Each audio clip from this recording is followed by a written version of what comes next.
Hello world, welcome to my channel. My name is Arun Nadar. In this video we are going to learn Boxplot, histogram and continuous distribution graph. Let's start with Boxplot. Boxplot helps us to visualize the interquartile range, the quarters Q1, Q2, Q3 and the median, and the outliers. As you can see, it is drawn in circles outside the minimum and maximum points. Let's start with histogram.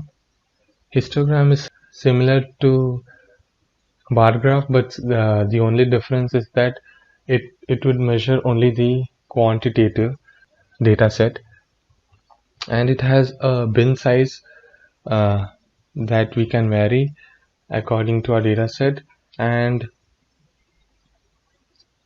it can be used to draw the frequency distribution or probability distribution. It all depends on what we select to draw on the y-axis. In continuous distribution, we draw a graph of data values versus relative frequency, and it is mainly used to find the values less than or greater than a specific value in our graph. And it's hard to do with histogram, so we use continuous distribution. And the fact is that in continuous distribution, the area under it is always equal to 1. And these three graphs are majorly helpful in data visualization. That's it for now, guys. If you like this video, don't forget to put a like and subscribe for more videos. Bye for now.